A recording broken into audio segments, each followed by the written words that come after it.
Good morning, everybody in my crime family. Um,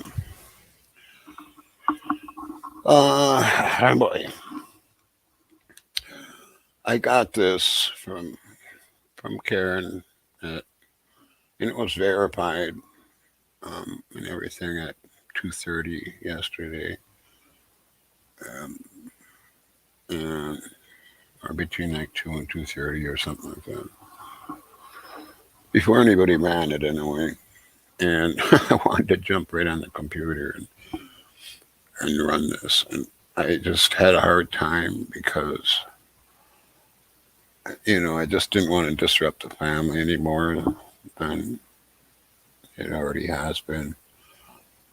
Um, I didn't know how that would go over either,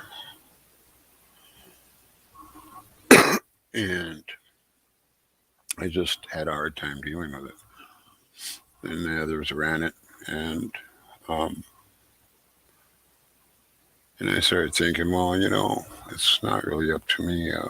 I mean, and her story needs to be heard too, and I feel for her. I do. I feel for her, and so I'm gonna run it, and I'm gonna run the video. Um, I don't get in trouble for that. I'm not monetized at all, so um, I pretty much can say what I want to do. Um, anyway, I think it's important that we hear her story, and I guess that's the bottom line, because she has a story too, and that's what I'm gonna do.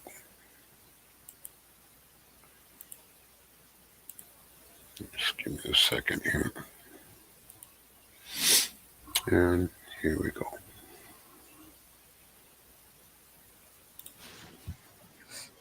So, since it is almost been a year since the anniversary of my sister's death, I wanted to go on here and talk about my dad, Steve Gonzalez, and elaborate on my perspective on things and how it's affected my life.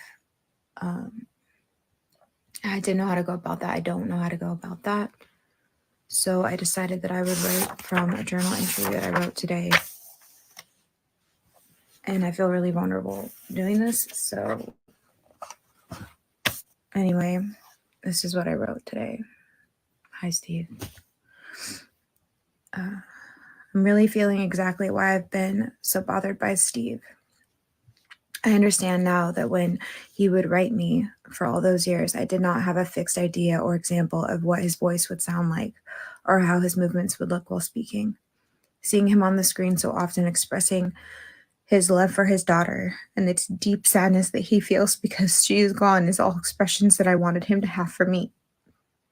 I feel like I owe my sister an apology for why I'm so upset with him, because it doesn't have anything to do with her, just like her death doesn't have anything to do with me, but we are still intertwined nonetheless.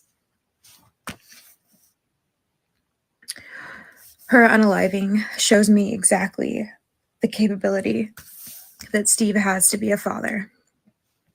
I didn't get that, and she did. Please bear with me because I don't really want people to get the wrong idea here. I'm just trying to express myself. Okay. Her death shook an entire nation. And when I was told not to speak about it, it really hurt.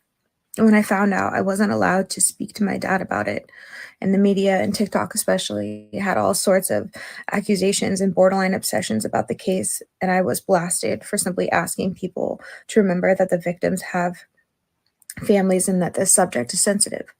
This resulted in my other sister, Olivia, going online accusing me of gaining clout off of Kaylee's death. Obviously, this wasn't my intention at all. And though I was not allowed to talk to Kaylee often, her and I did connect via Facebook and other platforms. And Olivia and I did spend physical time together on more than one occasion because she was the oldest besides myself, and it was more appropriate. Steve got my mom pregnant as a teenager and left us both. He also refused to let my stepdad adopt me at the time and always had this unspoken claim over me that I think he wanted to keep a reminder that I am, in fact, his child. I don't really know why that is to this day. Exactly. But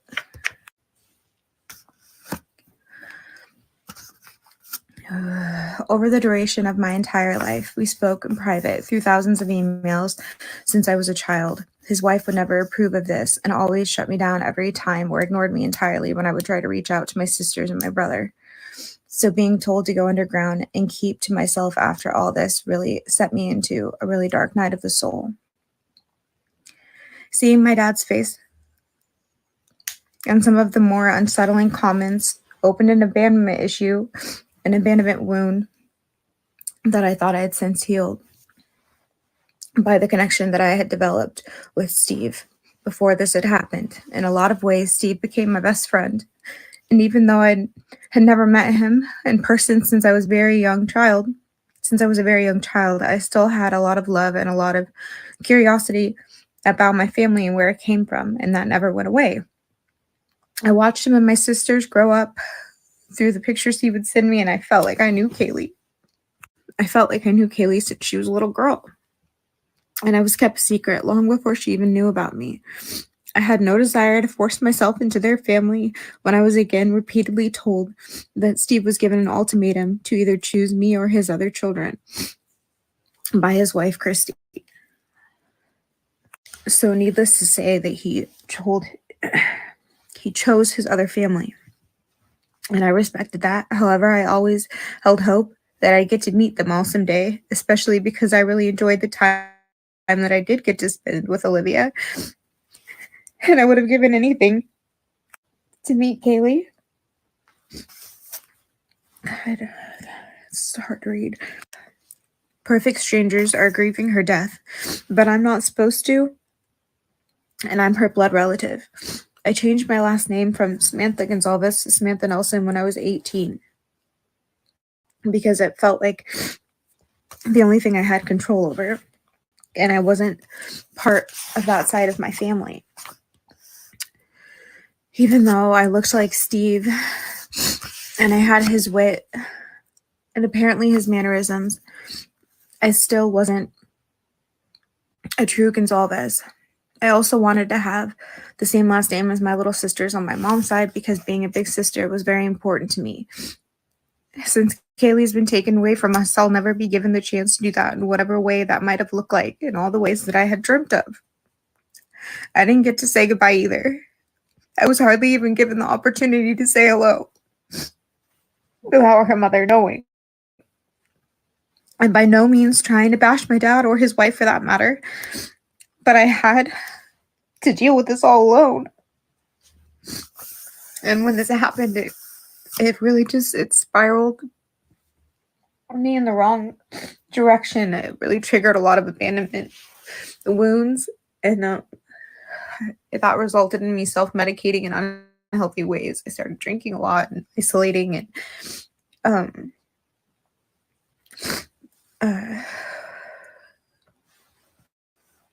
basically everybody was, fixated on Kaylee's death, and I was in a fight for my life that Steve completely disregarded.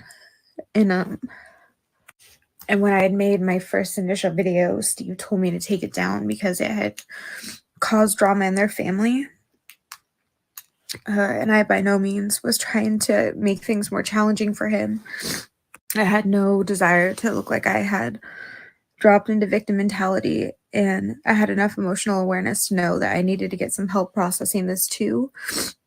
So I got help with sobriety, and I weaved in and out of rehab and Oxford houses, and really working on my mental health. And that being said, I'm aware that this case is bigger than me, and it doesn't have anything to do with me in a lot of ways, but it did affect my life.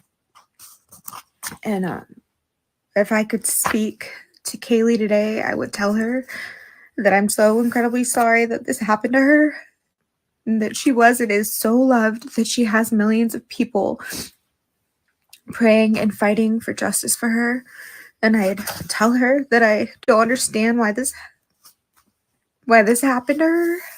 And I'd express how thankful that I am that she had a dad, that I didn't, because all little girls deserve that.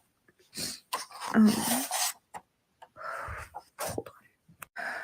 So yeah, this year I just want to reiterate for people to be kind on the internet, and yeah,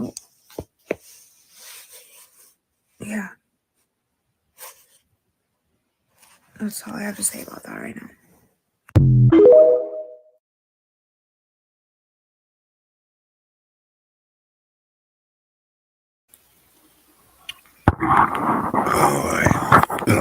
That was a rough one.